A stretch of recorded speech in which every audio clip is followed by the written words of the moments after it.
네, 이번 순서는 전직 의원들의 시각으로 여의도 핵심 이슈를 풀어보는 여의도 정치 외전입니다. 품격 있고 깊이 있는 대담을 보여줄 두 분, 신경민 전 더불어민주당 의원, 김영우 전 국민의힘 의원 두 분 나오셨습니다. 어서 오십시오. 네, 안녕하세요. 네. 윤석열 대통령이 5.18 기념식에 참석을 했습니다. 여러 가지 진풍경을 연출을 했는데요. 먼저 그 전용기 대신에 특별 열차를 타고 광주로 향했고, 또 이번에도 취임사 때처럼 기념사를 직접 퇴고를 했습니다. 통합의 방점을 찍었는데 5.18을 대하는 윤석열 대통령과 그 진정성 두 분은 어떻게 바라보고 계신지 먼저 듣겠습니다. 잘한 거죠. 지금 국민의힘을 쭉 최근에 관찰을 해보면 두 가지 점에서 큰 한계를 보였습니다. 도저히 정당으로서 극복하기 어려운 거라고 그럴까요? 그 정도 하나가 이제 광주 문제였고 두 번째가 세월호 문제였습니다. 네. 이 두 가지 이슈에서 국민의힘은 국민 대부분의 정서와 완전히 거스르는 아주 극소수의 지지자들을 향하는 그리고 역사에 반하는 그런 태도를 보여왔거든요. 근데 이번에 이 광주 문제에 관해서 인식과 태도와 평가 문제에 있어서 새로운 모습을 보여준 겁니다. 근데 이제 문제는 이건 계속 가야죠. 한일 관계가 좀 좋아질만 하면 독도 문제나 하여튼 그 과거사 문제 때문에 나빠지고 원위치되듯이 이렇게까지 해놓고 오늘 사실 획기적인 모습을 보여줬잖아요. 이렇게까지 해놓고 만약에 여기서 또 이상한 발언이 나오고 그러면 이제 안 한 것만 못하게 되는 사태가 생기거든요. 네. 그래서 오늘 했던 것처럼 오늘 보여준 것처럼 국민의힘이 그렇게 계속할 수 있느냐, 이게 이제 진짜로 중요한 문제로 대두할 겁니다. 네. 우리나라 대통령이 세긴 셉니다. 광주 갑시다 하니까 엄청 많이 갔어요. 국민의힘 거의 모든 의원들이 다 참석을 했고 장관들 다 갔고 그래서 잘했다 생각이 들고요. 네. 오늘 기념사 내용도 저는 짧아서 좋았고 지난 취임사에 이어서 그리고 자유와 인권에 대해서 그 보편적인 가치를 굉장히 강조를 했습니다. 그리고 이제 우리 모두가 광주 시민이다라는 이야기를 하면서 이제 5월 정신은 국민 통합의 주춧돌이다 이런 얘기를 했죠. 네. 그래서 앞으로 이제 이것을 어떻게 이제 내용으로 담아내고 실천으로 담아내느냐가 이제 중요하겠죠. 그리고 5월 정신은 5월 정신은 헌법 정신 그 자체다라는 얘기를 했기 때문에 결국 국회에서 또 이 5월 정신을 헌법 전문에 담는 문제가 또 숙제로 남아 있는데, 그것이 기대 반 우려 반입니다. 사실 국회로 이제 공이 또 넘어오면 이걸 가지고 여러 가지 또 수렁으로 빠질 가능성이 있습니다. 그래서 그 점을 이제 국회에서 어떻게 지혜롭게 다룰 수 있느냐가 문제긴 좀 하지만 어쨌거나 이제 5월 광주 정신은 모두가 공유하는 그 정치인들이 자꾸 그것을 특정 지역이라든지 아니면 특정 정치인들이 활용하는 그런 일은 이제 앞으로 없어야 되겠다 이런 생각이 좀 듭니다. 네, 여야가 총집결한 오늘 기념식 그중에 하이라이트는요 바로 75초간의 임을 위한 행진곡 재창이라고 할 수 있겠습니다. 재창으로 대통령과 여야가 하나가 된 모습 두 분께서도 처음 보는 장면이실 것 같은데요. 어떤 느낌이 드셨을까요? 그래요. 이 사실 그 임을 위한 행진곡 재창하는 문제를 가지고 국회에서 너무 오랫동안 쓸데없는 논쟁을 한 겁니다. 오늘 이렇게 딱 재창을 하니까 무슨 문제가 있나요? 훨씬 좋았지 않습니까? 그리고 국가 행사이기 때문에 처음 시작할 때 애국가를 했는데 4절까지 불렀어요. 그리고 끝날 때 이제 임을 위한 행진곡 재창을 다 같이 했단 말이죠. 네. 저는 이것이 대한민국이다 생각을 합니다. 이것이 바로 대한민국의 제대로 된 국가 행사다 생각을 합니다. 그래서 여태까지 괜한 논쟁을 한 겁니다. 정치인들이 국회에서 이걸 가지고 굉장히 악용을 하고 활용을 하고 갈등의 그 대상으로 삼은 거죠. 그래서 5월 민주화 운동, 5월 정신에 우리가 그 본령에 공감을 한다면 얼마든지 이런 거 할 수 있지 않습니까? 그래서 앞으로도 국회에서도 본질적인 것이 아닌 거 가지고 너무 이렇게 싸우지 말자. 그런 생각이 오늘 들었어요. 네. 네. 그러니까 노래를 뭐 부르네 마네 재창하네 합창하네 그러면서 얼마나 오랜 기간 동안 10년 동안 시끄러웠거든요. 뭐 합창으로 한다고 그래가지고 뭐 손을 드네 마네 입을 벌렸네 안 벌렸네 하고 말도 안 되는 논쟁들을 했던 그 10년이 생각이 나요. 네. 그러니까 이게 지금 오늘 했던 게 어떻게 보면 시작이거든요. 그러니까 필요한 조건은 갖췄으니까 이제 충분한 조건을 만들어 가야죠. 하여튼 논란이 되는 이상한 소리 하는 사람들이 혹시 나올 수 있습니다. 나오면은 가차 없이 하여튼 엄숙한 징계를 해야 되고 오늘 빠진 게 이제 5.18 헌법 전문에 5.18 정신을 넣자는 약속을 윤석열 후보 당시에 했는데 오늘 연설에서 빠졌어요. 그리고 진실규명하고 진실규명에 따른 후속 조치 이 문제도 당선인 시절에 했는데 빠졌습니다. 그러니까 이런 것들을 왜 뺐는지 자꾸 뭘 이유가 있을 거예요. 빼지 말고 충분한 조건을 갖춰서 해줬으면 좋겠습니다. 윤 대통령이 그 매년 이제 앞으로 재임 기간에 5.18 때 광주를 방문하겠다고 약속을 했으니까 네. 재창이 이제 매년 울려 퍼지겠네요. 그 노래는 기본적으로 무조건 불러야죠. 그게 문제가 아니고 이제 그 다음에 금방 말씀드린 여러 가지 조치들을 네. 실질적 조치들을 해야 합니다. 알겠습니다. 네. 네. 그러나 중에 민주당이 뼈 있는 말을 남겼습니다. 5.18을 왜곡한 김진태 강원지사 후보는 사퇴해야 한다. 이렇게 이야기가 나왔는데 이 부분 어떻게 보십니까? 전혀 그런 민주당이 그런 얘기를 하는 거는 아닌 밤에 홍두깨죠. 네, 오늘 그런 이야기를 할 필요가 없고 또 얼마 전에 이제 김진태 후보도 그 점에 대해서는 분명히 그 유감과 사죄 표시를 했습니다. 대국민 사죄를 했어요. 네. 그래서 그런 것을 오늘 사실 이제 대통령은 정말 5월 정신은 모든 국민들이 기려야 될, 또 계승해야 될, 또 후손에게 넘겨줘야 될 정신이라고 이야기를 했고 국민 통합을 강조한 마당에 이거를 김진태 의원의 그 과거 발언, 그것도 뭐 김진태 의원이 직접적으로 5.18 정신을 폄훼했다기보다는 그 행사에 참여한 사람들이 그런 건데 이 행사를 이제 주최하는데 기여를 했죠. 그래서 그 점인데 김진태 의원을 굳이 언급하는 것은 조금 윤석열 대통령이 모처럼 굉장히 잘한 일에 대해서 좀 깎아내리려고 그러는 것 같은데요. 별로 도움이 안 된다고 생각합니다. 예, 어떻게 생각하십니까? 그건 아닐 거고요. 제가 2019년에 이 세미나가 국회의원회관에서 있었고 제가 그 근처에 있었습니다. 차마 거기를 참석할 수는 없었고 제가 또 가면 얼굴이 알려져서 간첩으로 왔구나 뭐 이런 오해를 받을까 봐서 그런데 이게 그 당시에 논란이 됐어요. 그래서 지만원 씨를 초청을 한 세미나를 김진태 의원실 주최로 열었는데 문제가 됐거든요. 그러니까 김진태 의원이 그 자리에 차마 오질 못하고 영상으로 축사를 했습니다. 그런데 이제 이번에 문제가 돼서 강원도 경선에서 떨어졌잖아요, 처음에.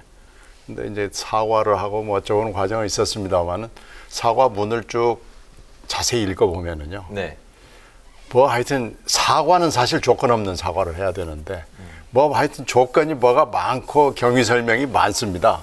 그래서 아직도 이 김진태 후보 이 사람이 정신이 조금 아직 바로 서 있지 않구나라는 느낌을 줬거든요. 근데 뭐 지금 후보로 뛰고 있기 때문에 그만두라 그러면은 그만두겠어요.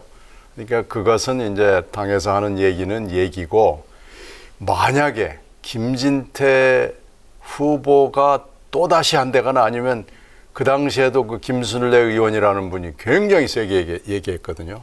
그렇게 뭐 추종적인 멘트를 하는 사람들을 앞으로 혹시 나온다 그러면 어떻게 처리하느냐. 이게 관건인데 아까 말씀드린 대로 충분한 조건을 갖추기 위해서는 가차 없이 조치를 해줘야 됩니다. 그게 네네. 윤석열 대통령의 약속이니까요. 그 약속을 지키기를 바랍니다. 네, 국민의힘이 내부 단속을 앞으로 잘 해야 된다 그런 말씀을 하셨는데요. 오늘 이렇게 그 광주에서는 여야가 따로 없었습니다만 여의도에는 여야 대치 전선이 뚜렷하기만 합니다. 민주당은 특히 윤재순 대통령실 총무비서관을 향한 압박 수위를 높이고 있는데요. 윤 비서관의 해명이 야당의 화를 키운 모습입니다. 보실까요? 국민들께서 염려하고 우려하시는 부분에 대해서 충분히 제가 느끼고 있습니다. 그래서 그거는 더 잘하라는 의미로 받아들이고 있고요. 국민들에게 성취가 되고 그다음에 불쾌감을 느꼈다면 그 점에 대해서 먼저 사과를 드리겠습니다.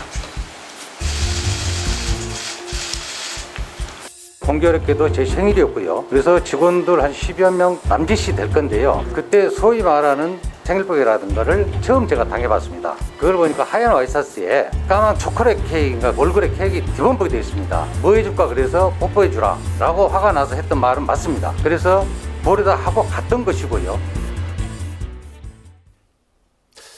네, 본인이 이제 생일빵이 일명 그 생일빵이라는 거를 당해서 화가 나서 한 그런 일련의 뭐 그 원급과 뭐 행동이었다 이렇게 이제 그 변명을 했는데 오히려 그 스스로 기름을 부었다는 그 평가가 나오고 있습니다. 야당이 이제 강력하게 사퇴를 촉구하고 있는데 대통령실은 선을 긋고 있는 모습입니다. 두 분의 생각 들어보겠습니다. 대개 이 성비리 문제가 터져 나오면은 3, 4를 해야 됩니다. 그것도 즉각적으로 조건 없이 해야 되는데 먼저 사과해야 되고요. 그 다음에 사퇴하고 그 다음에 사법 처리가 필요한 경우에는 사법 처리 받아야 됩니다. 근데 지금 이분이 사과 비슷하게 하는 게 뭐가 주저리 길고 조건이 많아요. 네. 이게 좀 일단은 사과의 워딩 자체가 이게 사과인가? 사과 아닌가? 사과인 것 같긴 한데 이게 진짜인가? 이런 느낌이 들어요. 그리고 이 정도면은요, 지금 이분이 21살 때부터 검찰의 시보가 돼가지고 사고를 쳤을 때는 10몇 년이 지났고 또 한 20몇 년이 지났을 때니까 이 상습범입니다.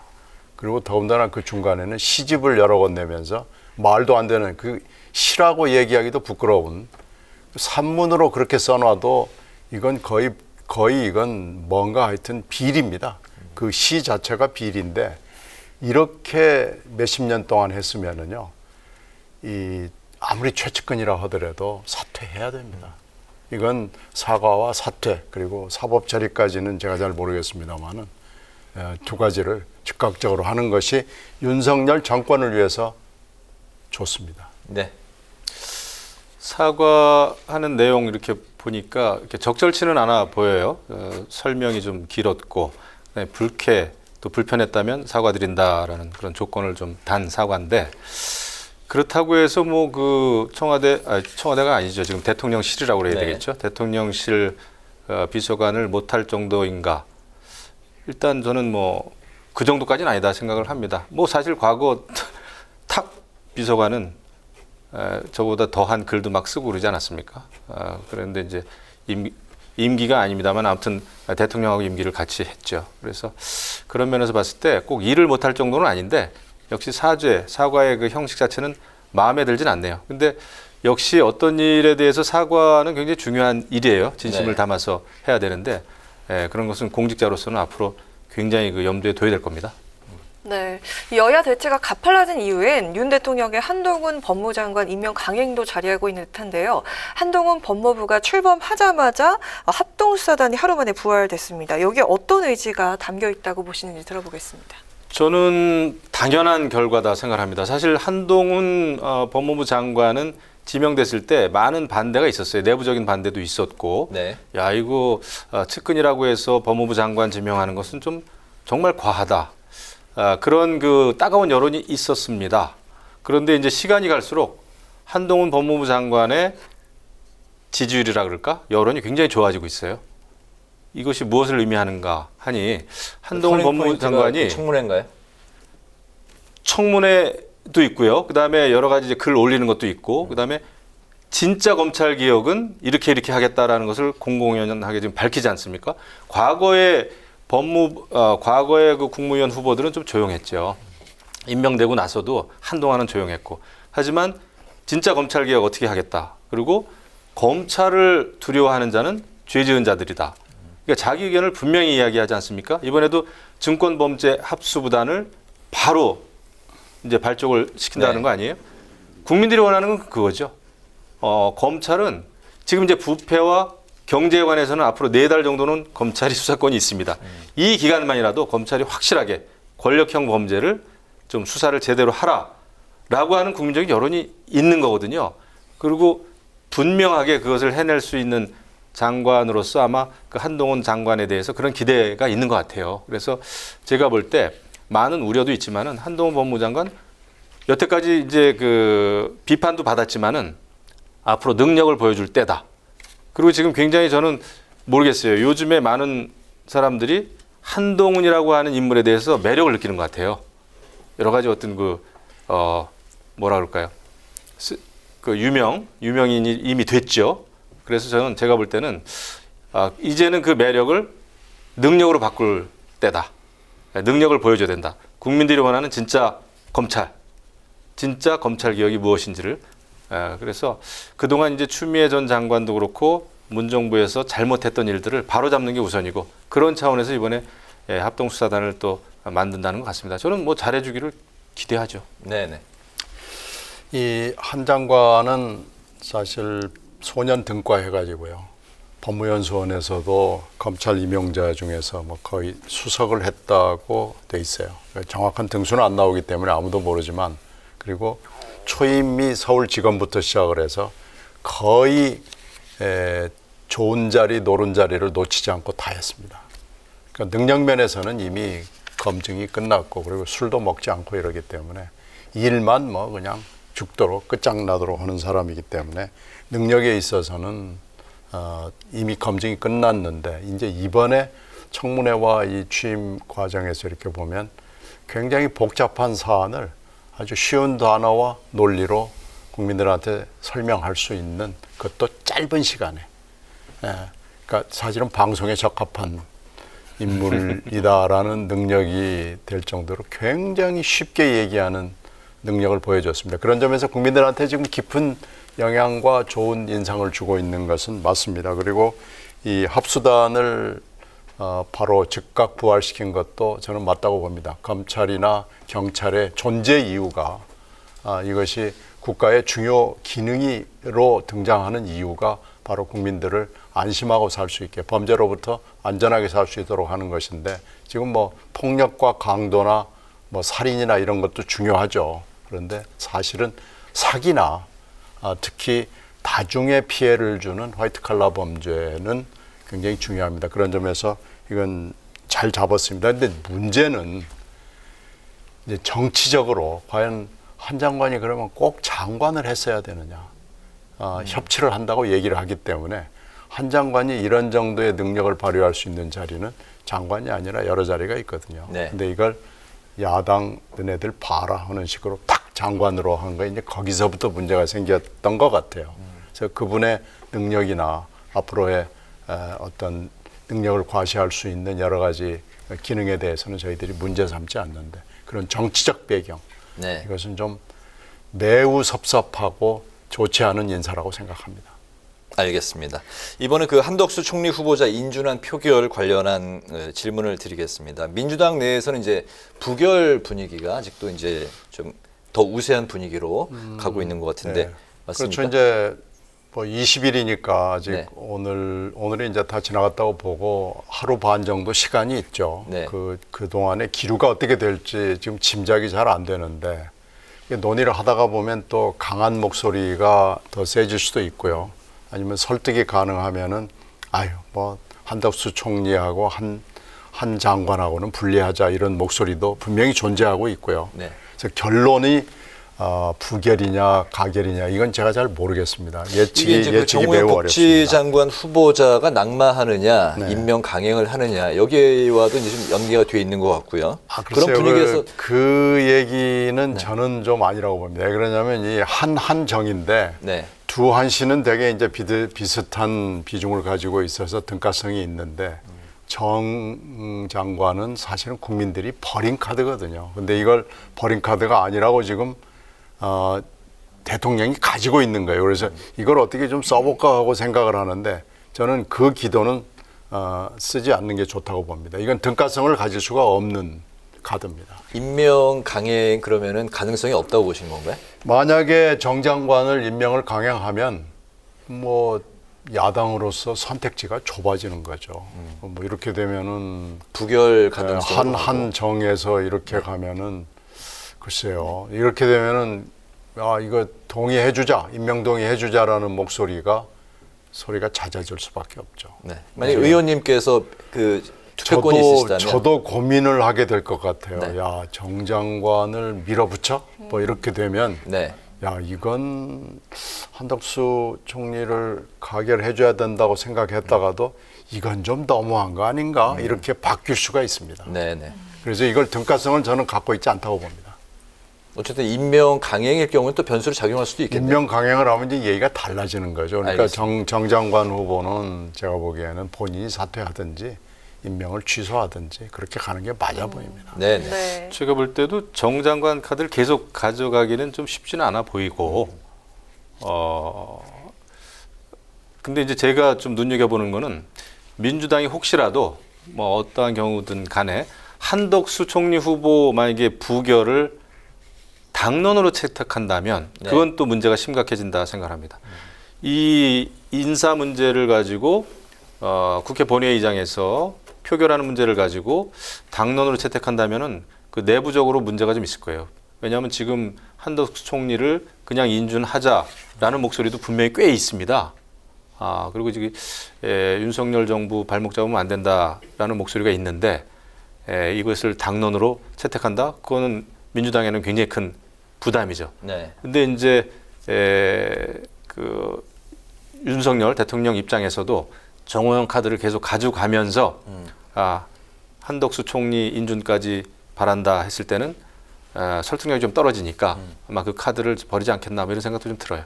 네, 네네. 이제 마지막 질문은 김 의원께 여쭙도록 하겠습니다. 지방선거 얘기인데요. 네. 경기지사 선거 박빙의 승부가 예측이 되고 있는데 무소속 강용석 후보가 지금 변수입니다. 현재 5%대 지지율을 얻고 있는 상황인데 또 김은혜 후보도 한 표가 아쉬운 상황입니다. 단일화 어떤 입장이십니까? 단일화 되면이야 저는 뭐 전체적으로 김은혜 후보 아무튼 국민의힘 승리에 도움이 된다고는 봅니다. 근데 시간이 갈수록 사실 강 후보의 지지율이 조금 떨어진 걸로 좀 보여요. 처음에 5%였다가 뭐 오늘 이렇게 나오는 거 보니까 뭐 3%대도 있고 뭐 좀 네. 그렇습니다. 그래서 하지만은 지금 이제 김동연, 김은혜 두 후보가 박빙의 상황이다 보니까 뭐 아쉽죠. 단 1%라도.